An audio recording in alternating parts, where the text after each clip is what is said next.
Hi, this is Little Dwarf playing games while rambling incoherently into a microphone.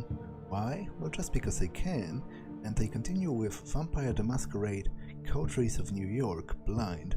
Now, I have to go to the meeting with Torque, because Sophie has made it quite clear that if I do not obey her in that, she's going to literally kill me.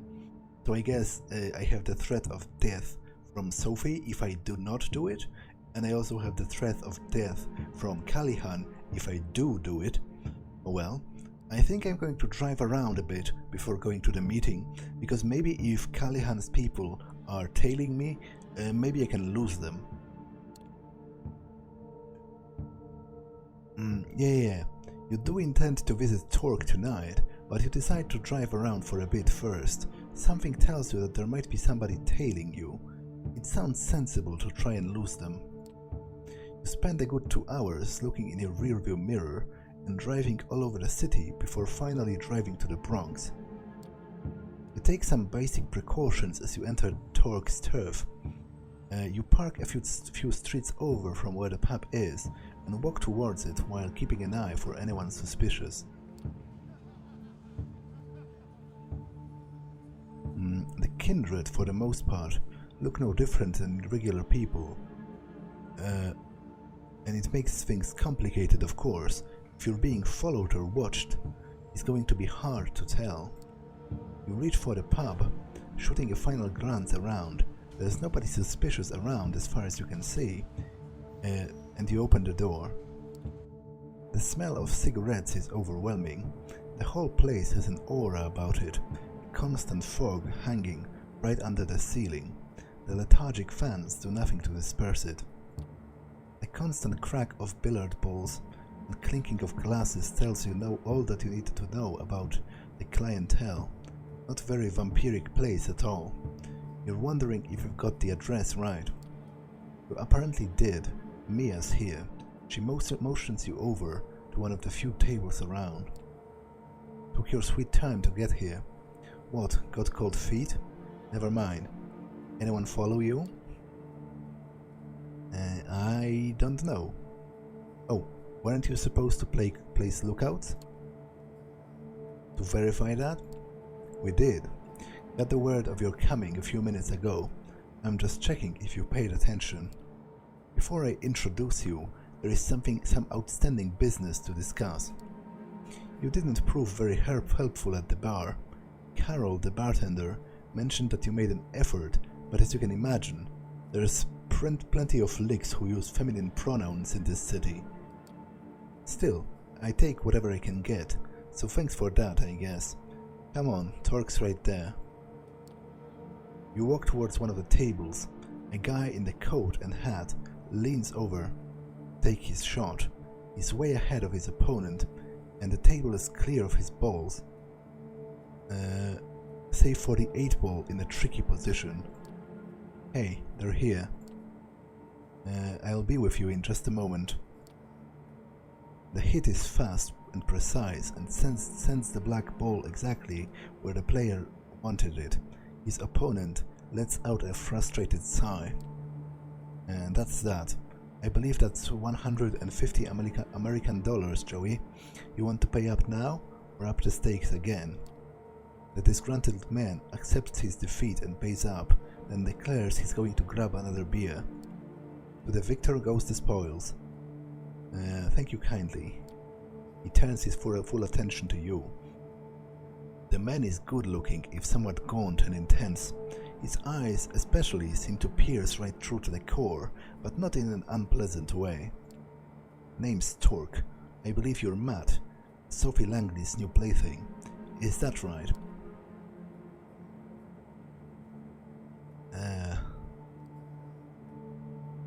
How does everybody always know that? You Anarchs too? How does everybody always know that? Word travels fast when you care to listen, fledgling. We wouldn't be talking tonight if I hadn't learned that a long time ago. Forgive me being real with you right off the bat, but I'd like to know who it is I'm dealing with. So here's something that I've been scratching my head about. If you are with Langley, and Langley's calm through and through, I'm told. What it is you've come to accomplish here tonight? Sophie wants to meet with you.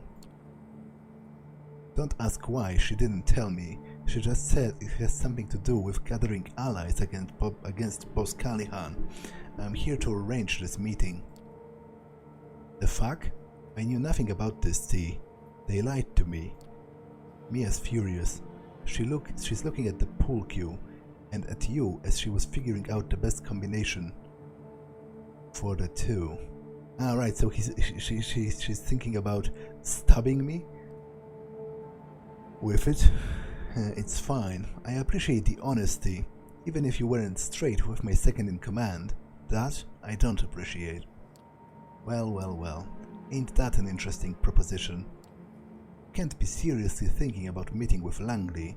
She's hardline calm. It's a trap, it must be. It might just be. It might just. He looks at you, pierces you with his unnaturally keen eyes. He's about to say something when the door opens at the back of the room. Hey Torque, we've got a guest. They are in the back. Mia, won't you be a dear and keep our new friend company? I'll see what the commotion is. Sure thing. Torque tips the hat to you and walks to the back, joining the men who called for him. Mia glowers at you, this time weighing one of the pool balls in her hand. She looks like she has half a mind to chuck it at your face. You gotta be quite happy with yourself, bluffing your way in here. It's not just Sophie I'm here for. Like, to be honest, as I said, I feel no actual loyalty to the Camarilla. So I'm exploring my options, as it were. It might have started as a task from Sophie, but I'm glad I could meet you and Torque. Don't hold it against me. No, I'm totally going to hold it against you, and for a while. You made me look like a chump in front of Torque. Here I was beginning to think you might make a good addition to our little family. There's a whole lot of trust you will have to regain before that happens now. Torque appears from the door at the back across the room. It calls across the room. Yo, Mia, can I grab you for a second? Matt, get over here too. You go to the back room. It's basically a storage area with a single wooden desk. It's pretty cramped, especially considering there are 5 other people in there with you. Torque ushers you in and closes the door behind you and Mia. The 2 burly dudes are holding somebody down. A familiar voice reaches your ears. Motherfuckers, you're going to pay for this, you hear me? The boss is going to fuck you up so bad, you have no idea. Have you had the doubtful pleasure of meeting Mr. Cerruti before, Matt? Yeah, we met yesterday. You're fucked. You're so fucked you don't even know it, you stupid piece of shit. I should have ended you yesterday. The boss told you to stay away, and you should have listened. That's a story and a half, ain't it? Vince, calm down, and tell me, how many of you guys are still out there on my turf, huh? Go fuck yourself, you're done. The boss will know this stupid piece of shit fledgling came here. He knows that they are with Langley. You know what that means, Torque? No, I don't. What does that mean, Vince? Now the boss can wipe you out. He'll just say you're sucking Langley's tits, and all of those buddies of yours? Gone. You're done, Torque. Well now, if that's the case, I guess ridding New York City of your toady ass won't make things any worse, will it? Actually, there's an idea. Vince mentioned that he beat you up yesterday. Did I hear that right, Matt? You want to repay the fair favor? To be honest, I want no part in this. Not a problem. If that's the case though, you might want to return to the main room. Mia?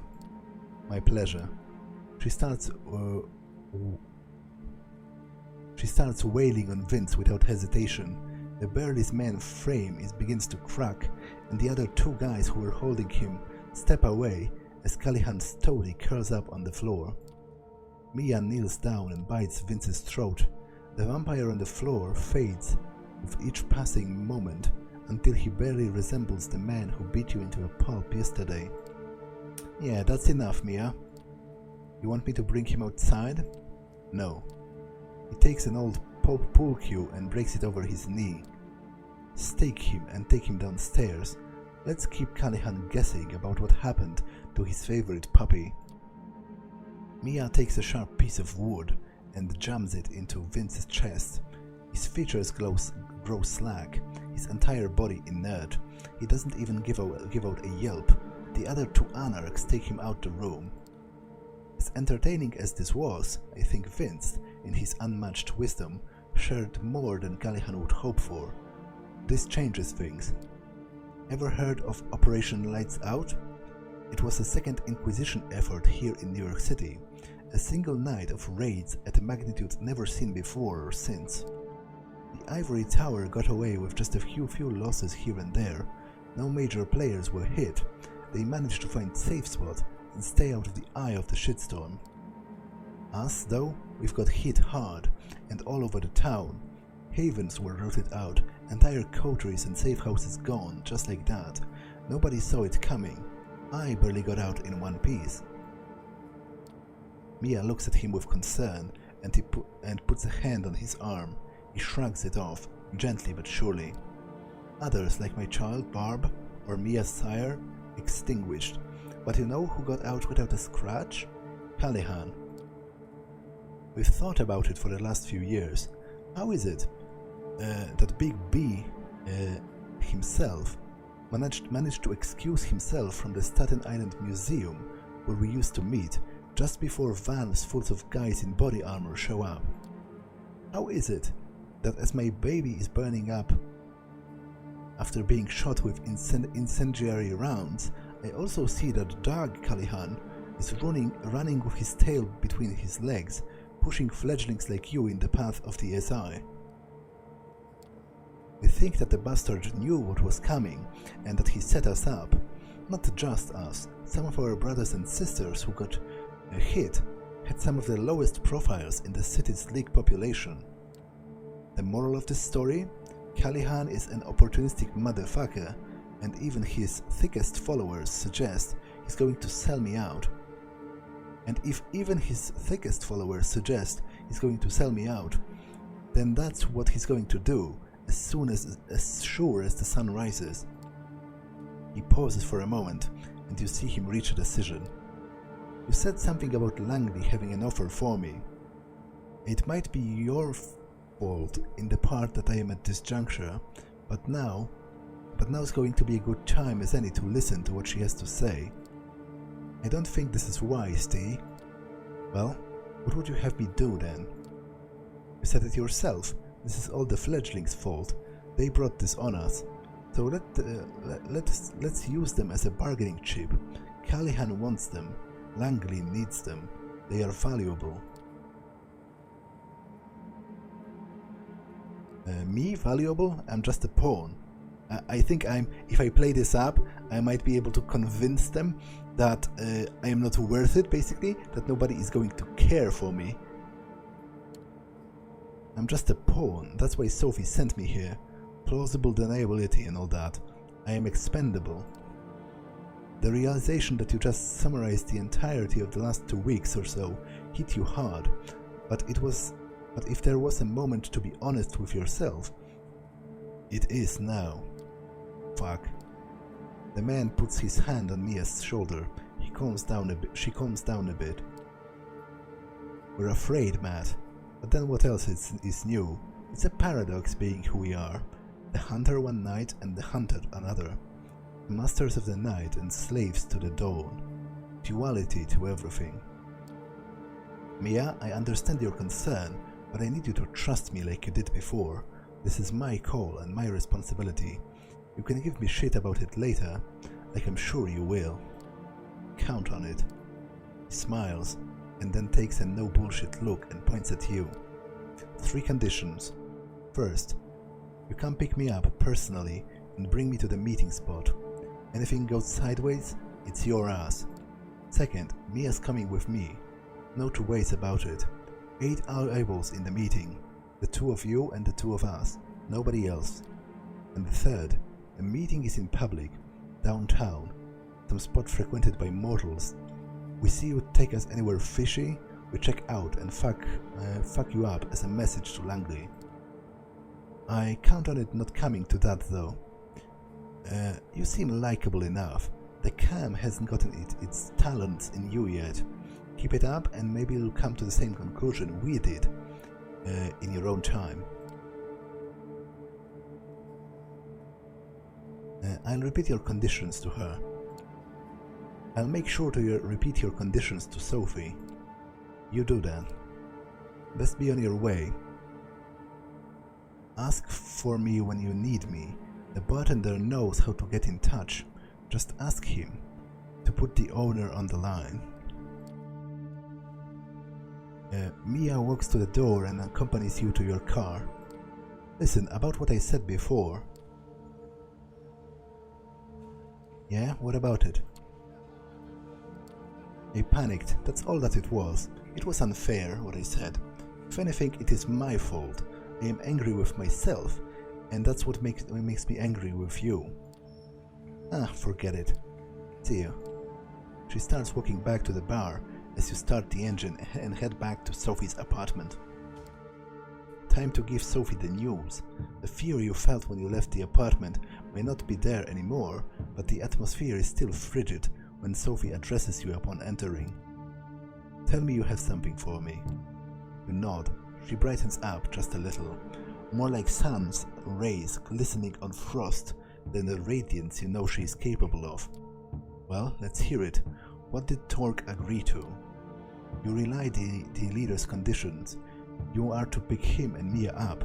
The meeting should only include the 4 of you, and it should be held in a public space. Fine.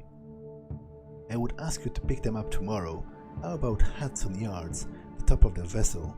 Meet me there after midnight. I will be waiting for you, but do try to be on time. There might be trouble with Callahan. One of his goons was caught spying on Torque. He probably wasn't alone. You have to watch yourself then. Callahan will not dare to act against me. You, on the other hand, he has already proven that it's not a concern of his. We must meet with Torque, so stay vigilant. I'm counting on you, Matt.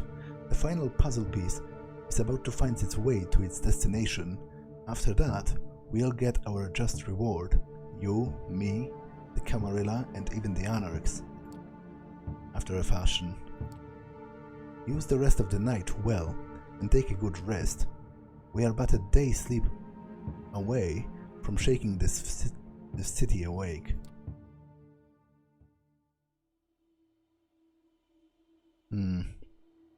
Okay, so I have time to meet with someone. Now, I don't know, like, I feel like the game is kind of approaching its ending, right? Because the meeting with Callahan, with Torque, and what happens after, it seems it's very built up as a sort of culmination point, and I feel like I haven't reached any kind of definite partnership or any kind of definite conclusion with the storylines of any of the characters. So I feel like if I just go one by one each time, the game is going to end before I reach anything conclusive. So I think I'm just going to meet with D'Angelo again, and then maybe with Hope if I have enough time, and I will leave Agathon and Tamika alone, because, as I said, I feel like the game is kind of approaching its ending phase, and I might not be, if I spread myself too thin, I might not be able to accomplish anything. So I think I am going to meet with D'Angelo. As you leave your haven, a homeless man bumps into you.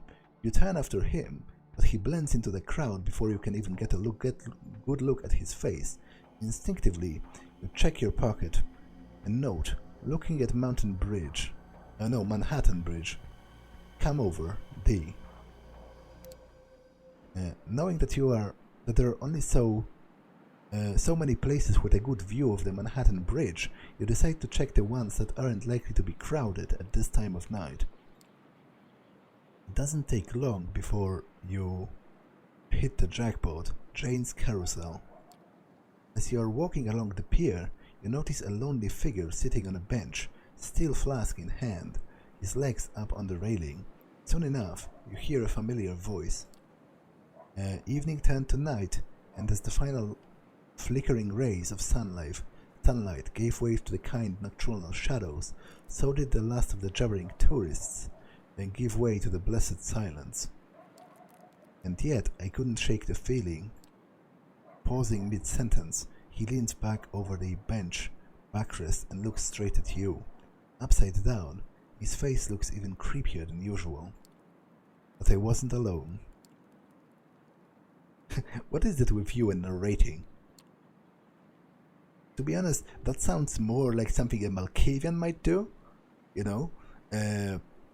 Treating their own life as a story and narrating it in real time. Takes the edge off. Just like this. He takes a sip and then points to the flask in your general direction. Fancy a sip? Sure. Sure, why not? You take the flask and take a swig. It's blood, alright, but mixed with other frivolous substances, some of which you recognize, and others you probably don't want to know. That's the spirit. Now that you're good and sauced, there's something I've been meaning to tell you. There's been another one, a killing I mean, down by the docks. Same MO? The blood, the graffiti? Yup, it was our gal, alright. Victim sucked dry, same as before. Another sign on the wall, something about impending doom and, oh lord, he coming. The particulars escape me. You know, that night I saw her, she looked so frail, so innocent. Deep inside, I was hoping she'd get spooked, get out of town, but maybe, just maybe, this would be the end of it. But that's me, you know, hopelessly optimistic. You know why she's doing it? It doesn't really matter at this point. Whether she is Kane's chosen or just a poor girl gone nuts after a botched embrace, one thing is painfully clear. She gives you a look full of worry and sadness.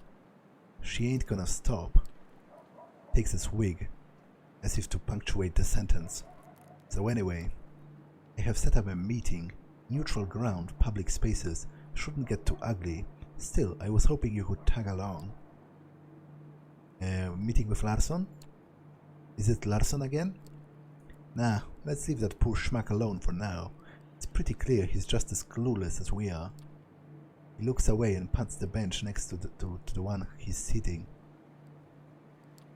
You might want to sit for this one.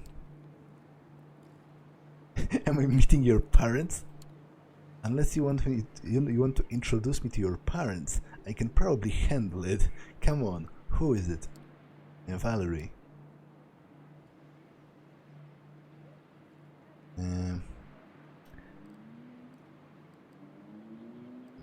I don't like any of those options. I'm sorry, I must have misheard you. Wanna try that again? I know how it sounds. Listen, kid. I know that the two of you didn't exactly hit it off, but she's not as bad as you might think. I mean, in some respects she's probably worse, but she can be reasoned with. Once again he goes for the flask, but stops himself mid-motion. Look, the way I see it, we ain't got no choice. As much as I want to help Sana, she's clearly a few bats short of a belfry. Most people are going to die. No, more people are going to die unless we do something about it. I still don't like it. I will tag along if you need me, but for the record, I don't really want to. Me neither, kid. But if there's one thing that life taught me, you don't always get what you want. Noticeably proud of his words of wisdom, he tries to top them off with one last swig. A single drop falls between his crooked teeth. He looks at the empty flask with the utmost contempt. Well, Ain't that fucking poignant? Muttering a curse under his breath, he makes a valiant effort to get off the bench. As he staggers, struggling to remain upright, he offers a shoulder to lean on. He shoots you a smile that's as crooked as it is affectionate. "Hey kid." You meet his gaze, trying to look friendly rather than condescending. "You're alright." And with that brief heartfelt moment, you bid adieu to the sprawling vista and make your way towards the bridge. Next stop, Manhattan. Entering the park from Midtown Manhattan, you promptly take a spot by one of the alleys, not very deep into the park. Minutes pass. 5, 10, 15. You start to wonder if she's ever going to show up. Suddenly, you hear a familiar voice, but with an unfamiliar tone. She sounds almost nice.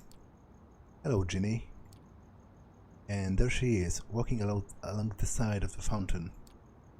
She looks less out of place than back at that junkie-infested hovel, but only by a slight margin. Something tells you that there are only so many places she would feel at home, and probably not the ones you would want to find yourselves in. "Well?" She glances over at you, barely noticing your presence. "Sorry about the last time. Nothing personal, you understand. When I get caught up in the moment, it can get a bit intense." "I can attest to that." Get a room. Get a room, you two. Can you two just get a room? Because the sexual tension is just unbearable. D'Angelo gives you a pleading look. He clearly doesn't want you to dwell on the subject.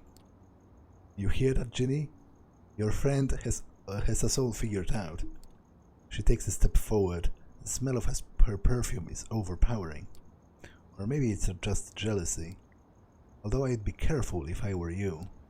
Last time we got close, it didn't exactly work out for you. Speaking of which, how's that neck doing? Fine. It's fine, I barely felt it anyway. She can tell you're lying. You can tell she's enjoying herself. I'm so glad. Now, let's get down to business. Do we have a proposition? It's about Sana. We're here to talk about Sana. Who? Oh right, the Thin Blood. What about her? The girl's a threat. We need to find her. Figured we can do it faster if we work together. Uh-huh. Keep going, honey, because I have a feeling there's a catch coming. The catch is... Awkward silence. It's not often you see him at a loss of words. Seeing him struggle, you decide to jump in. We want her alive. We want the girl to stay alive. See, now that's a deal breaker right there, sugar. If you want me to even consider it, you'll have to sweeten the pot. Once again, she turns to D'Angelo. And I bet tall, dark, handsome over there might have some ideas. You want a cookie? Just tell us what you want. Oh, you're no fun anymore.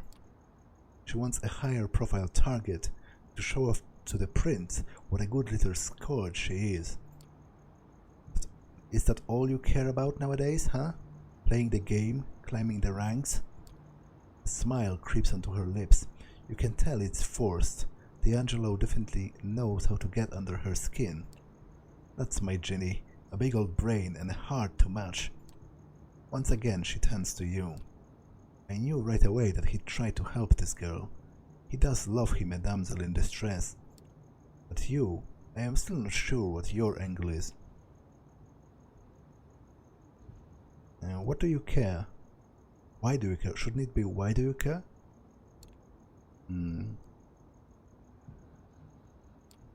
I don't, not really. It's called making conversation. So there, you know my terms. Contact me when you've made up your mind. Don't take too long though. I'm a lucky girl. I might just find your little Thin Blood on my own. Still, I hope we can work together. We did make a good team back in the day, didn't we? Slowly and seductively, she puts her arm around his shoulders. She glances over to you, clearly enjoying how awkward it makes you feel.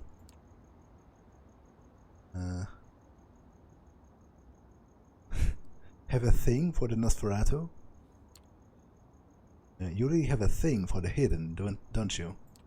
My things are none of your concern, sugar. Anyway, withdrawing from the strange half-embrace, she flicks D'Angelo's nose gently with her index finger. Almost instantly she turns from flirtatious to dispassionate. However this plays out, I have a feeling we will meet again, sooner than later. Until then, without sparing you another glance, she disappears down an unlit park alley. D'Angelo watches her go. The look on his face, a mixture of longing and guilt, is borderline comical. Finally, he turns back towards you, as if breaking some spell he was under. Well, that could have gone a lot worse. Were you guys a thing? I have to ask, did you and her ever... Nope, not going there. Val and I, we've got some history, some of it good, some of it bad. Let's leave it at that. And kid, don't be fooled. Val likes to play around, but she will rip your fucking guts out and stuff them in your ass if it means she can get what she wants. And right now, she wants me to give her Larson. Oh, so she wants to use this opportunity to discredit him as a thin blood primogen. How is he involved? Well, he's involved because he's the leader of the Thin Bloods, right? So, well, at least nominally within the Camarilla. So, sort of their actions reflect on him. Why would she want Larson? He's a primogen, remember? A weak one, but still. For a scourge, he's much more valuable than some no-name Duskborn. And it just so happens that a certain someone might have some dirt on him. He squints, rubbing the bridge of his nose. Fuck it, I'm heading back to the office. Need to put my feet up, get some blood flowing to the old noggin. You coming? You nod. Why the hell not? And so you make your way to the 5th Avenue. You've got a long way ahead of you, and a lot of stuff to figure out. Although it's not your first visit, you still find it hard to navigate the rust-ridden corners of the grain terminal. Luckily, this time you're with someone who could probably do it blindfolded, so you just follow his lead. As you are both climbing the rickety stairs leading to the mezzanine, you suddenly notice light coming from D'Angelo's office. A quick look reassures you that he did not, in fact, leave it on. You burst through the door like the undead Tango and Hooch, or was it Turner and Cash? Ready to unleash unholy fury on the intruders.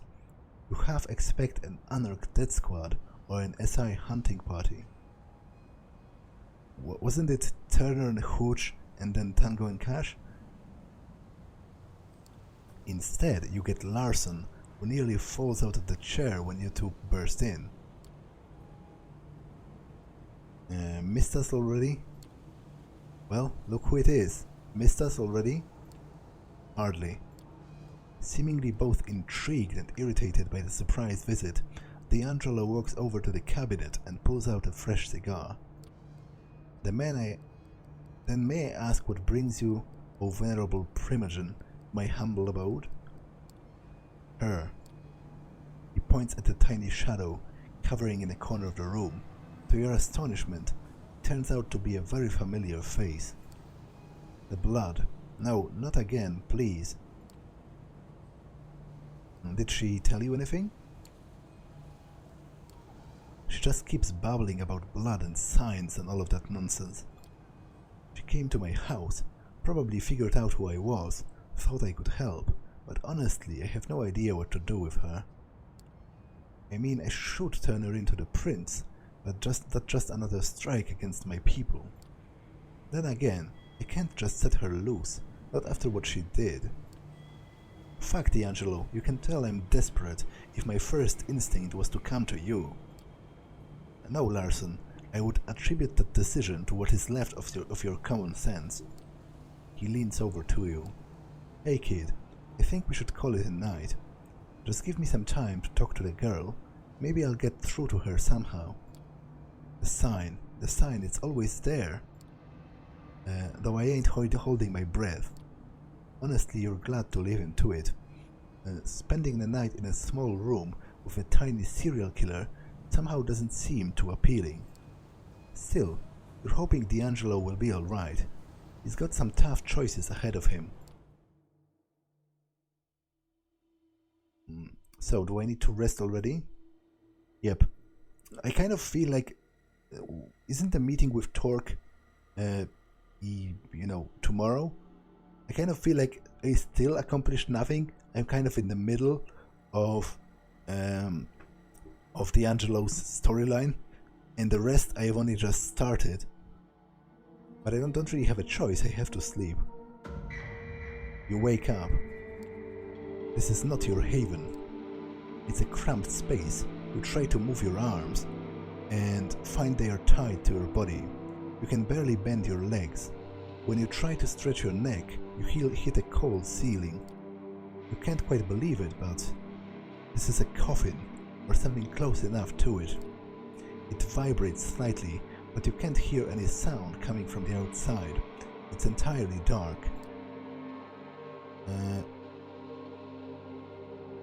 I believe I was kidnapped, and didn't Callahan say that his favorite method of killing people back in the day was putting them in a coffin and then dropping them into the sea?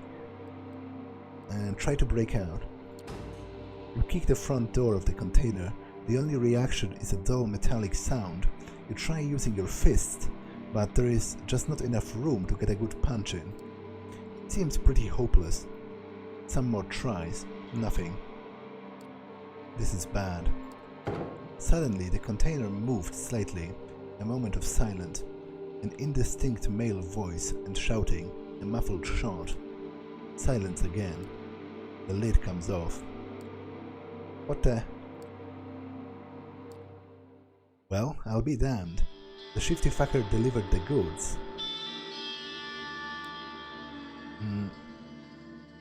You were trying to cross the border, right?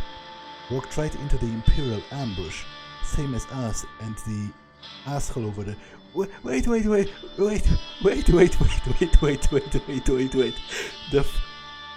Ralof. She just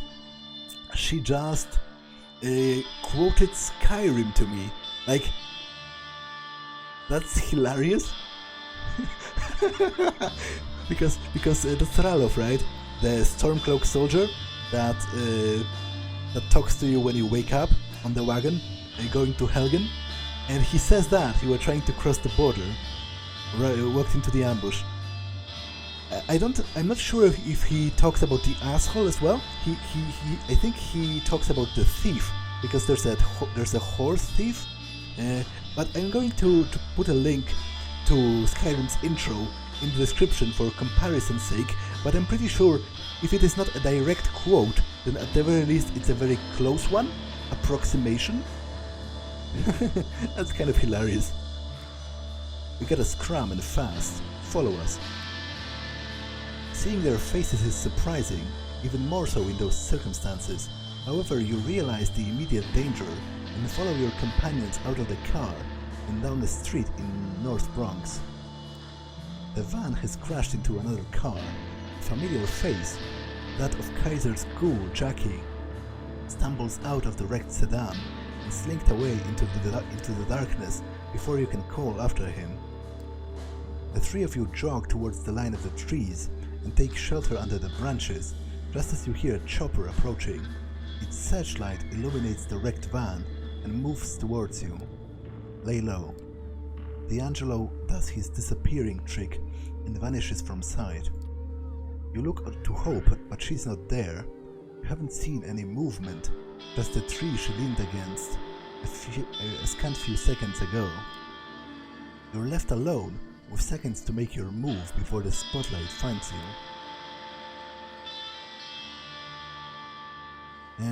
Yeah, I think I am going to use celerity to run away.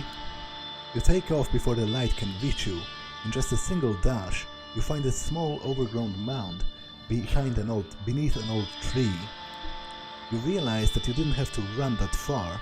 The searchlight just passes where you were standing a few seconds ago, but doesn't actually reach much further into the park. The helicopter flies on, its searchlight frantically moving through the vicinity as your companions appear once again in your proximity. Nice job, kid. They seem to be moving on. Come on before those SI fuckers change their mind. Wait, the SI? I thought it was Callahan, to be honest. Wait, the Second Inquisition? What do they have to do with anything? Wait here, both of you. Hope, fill them in. I'll go scout ahead. Hope Portrait 3 PNG. Your life up until this point, everything you knew, it was a highly advanced VR simulation. Welcome to the real world. Your blank stare is what makes her crack. No, actually, the SI First Light in this case, I think, raided your haven and took you in. They were just transporting you out of town. Kaiser told us which route they'd take. Kaiser organized this? Why? To be honest, I don't care about Sophie. And pretty much everyone seems to know where I live at this point. So I'm mostly interested because Kaiser didn't seem to like me that much. So I'm interested to hear why did he think about saving me? Kaiser organized this whole effort? Why would he do that? The Italiano pride. In this city, if Kaiserino finds somebody who's about to die useful, they simply don't die, Maron. Guess you've kept yourself useful, so good work and keep at it, eh? Hey, the limo's here. Come on, time to blow this joint. Kaiser's familiar car stops nearby, and the back door opens. Your allies usher you inside and join you. Being inside this mobile fortress has never felt like a relief, until now. Hey, fledgling, miss me? Not really, but I'm glad you're here. But I will say this, I am glad you're here. Well, I am not overly fond of breaking leaks out of covert SI transports, so I consider this an investment. You are here now only because I told your buddies that you were neck deep in shit. That van you're in? A one-way ticket to Hurtville, Pennsylvania. I broke you out as a favor, and now you owe me big.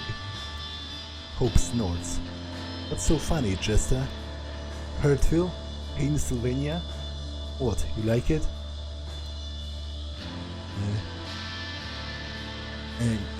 Aegis scum.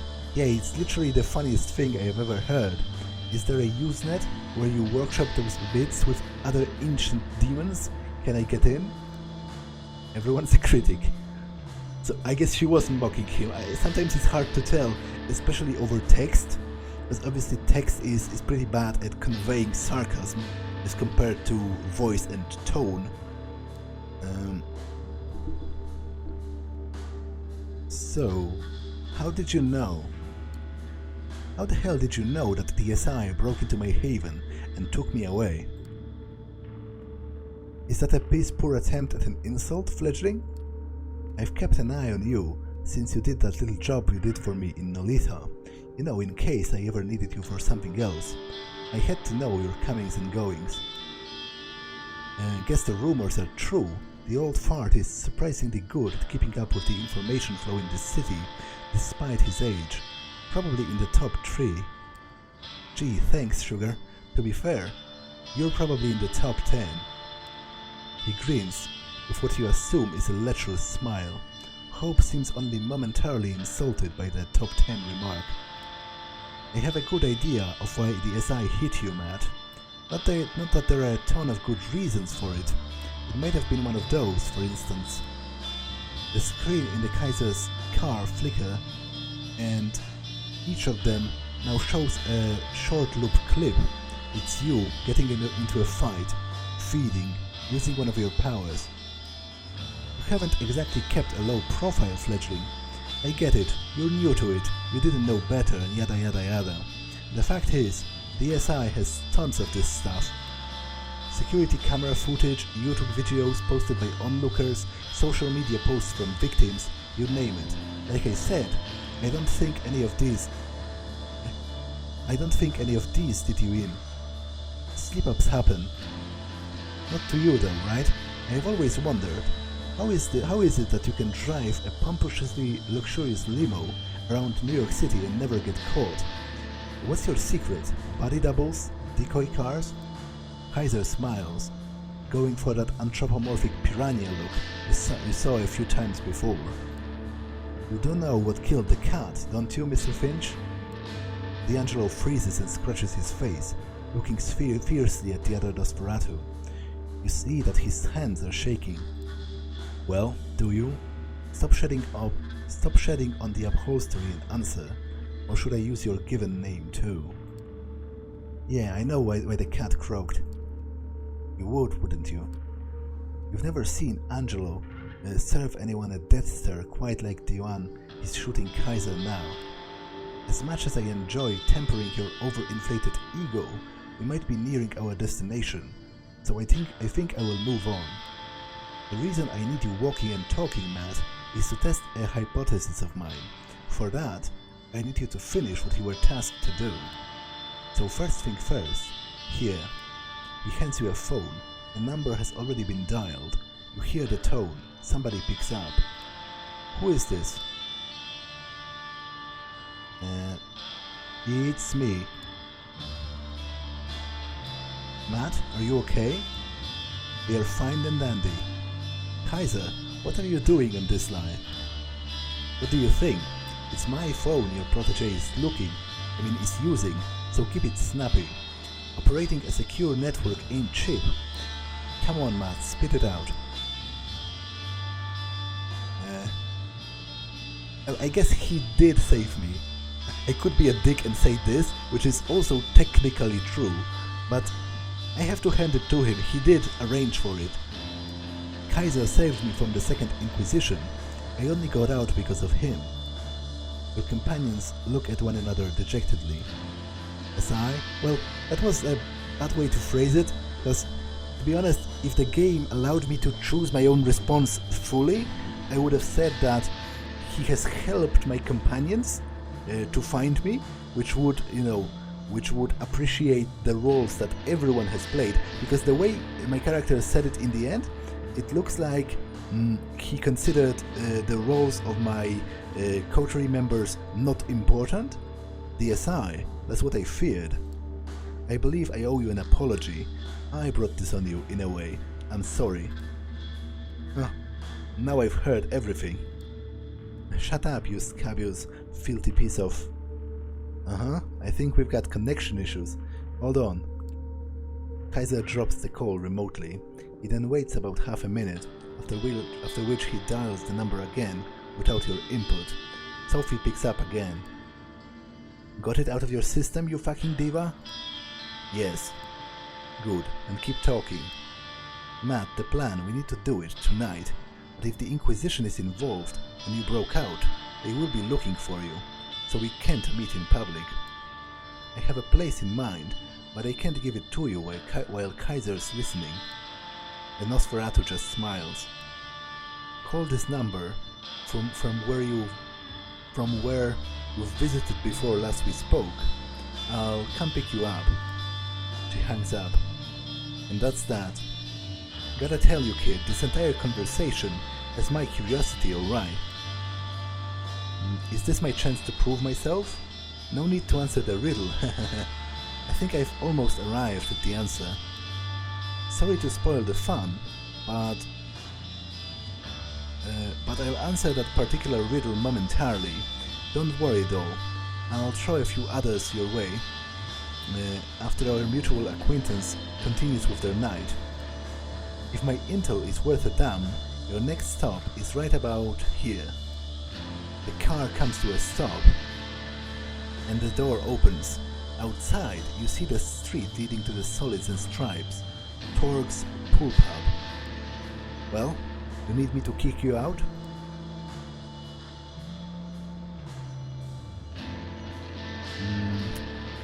What about my companions? What about D'Angelo and Hope? What about them? They are staying right where they are, and we are going to have a little chat. After we're done, I'm sure they will find their way back to their havens just fine. The clock is ticking. I think I know what Sophie wants to do tonight, and if I am right, tonight's the last chance you've got. If you want to say anything to your buddies before you go, that's fine by me, but the schedule of yours is pretty hectic, so you better get to it right now and scram. Yeah, thank you. You thank both of your companions for their assistance. Without them, you wouldn't be here now. Kaiser makes a gagging gesture and urges you to step out of the car. You turn around and make your way to the bar. The door closes behind you, and Kaiser's limo starts moving again. You hope your companions won't have to pay too high of a price for helping you.